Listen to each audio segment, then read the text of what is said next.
everybody, welcome back to the Flannel Phillip channel. I'm here at the Big Iron Classic in Kasson, Minnesota 2021.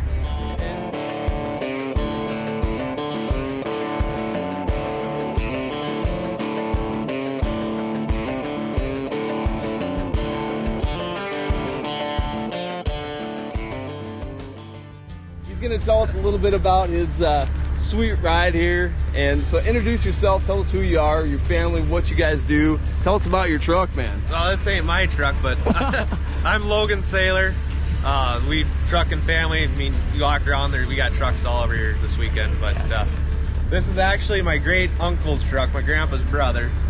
He had a 01 Peterbilt 379, 6NZ Cat, 18 speed, 308 inch wheelbase, perfect truck, black and white. And he bought it brand new, and he was ready to retire, he thought. Motor had $1 million on a rebuild. He'd never touched the transmission.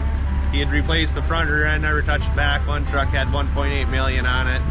God, if I gotta stick money in this truck, it just ain't gonna be worth it for me. Guy's 75 years old. And yeah. So we put it on Facebook, sold it for him, and it wasn't 3 days.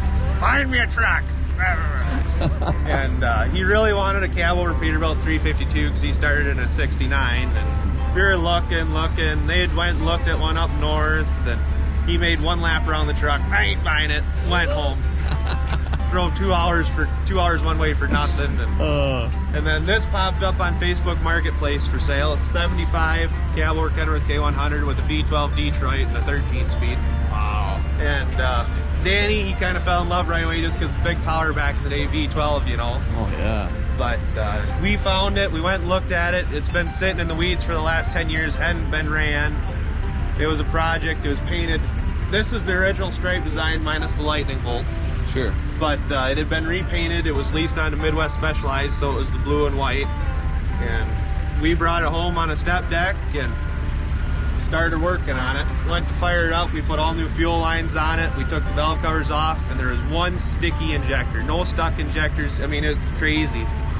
And we had a guy come over, huge Detroit guy. They helped us fire it up, and he brought a can of ether thinking we might need it. He had primed the fuel system before he could even get the can out of his pocket. The thing fired up.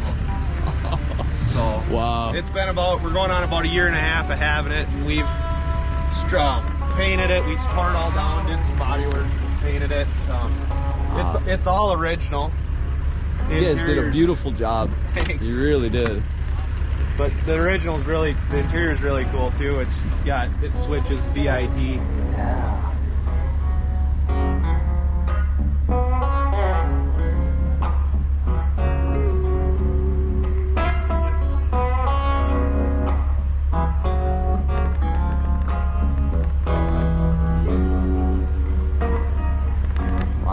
That's really fantastic. Now you guys do all your own paint work, you do your own engine work. We do everything.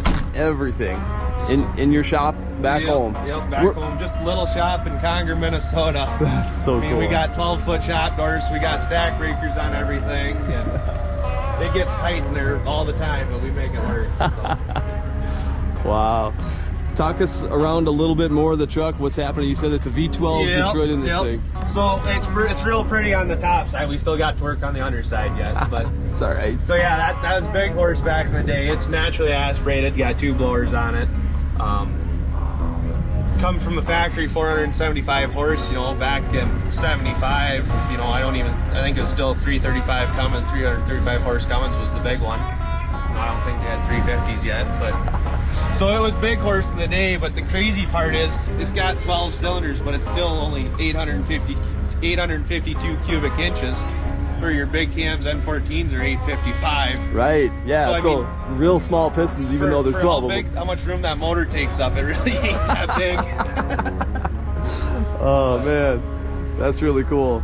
So you guys, you took it down to bare metal on your frame, and we blasted the frame. It's original aluminum frame. It's straight. I mean, it's very spotless. For the truck's never left southern Minnesota. Wow. So yeah, we've got pictures of it where it was brand new, and one brother bought it. The other brother was a salesman at Kenworth at the time. So we've got a picture of the 2 brothers standing in front of each other passing the keys over. and then Wow. he sold it. He ran it for years.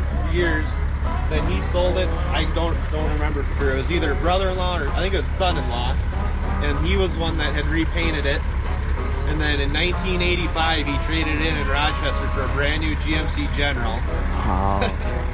And the guy we ended up buying it from bought it off the lot in 1985. So the trucks went from Rochester over to Madelia, Minnesota, and now it's right in between and back in Conger. So. Wow. And that's so cool that you guys can trace the history of the truck. You know where it's been, who's owned it, Right. like all that stuff. Like, not many people can say that or do that. You never think you'd be able to find the history on a 45-year-old truck. Yeah. It happened right away. Social media school these days. Yes, that's right. You guys are testament to that. Wow, let's take a peek inside here. Maybe my camera can't pick all that up, but probably not. That's all right. Can edit that out. There we go.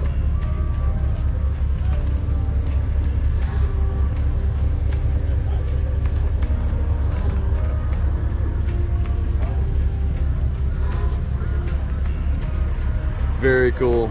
Well, Logan, thank you for your time, man. I really appreciate you showing us your awesome ride. And He says he's gonna run it, so you might be able to see it on the road one day. We'll see. right on. Sounds good, man. All right, thanks for the tour. No problem.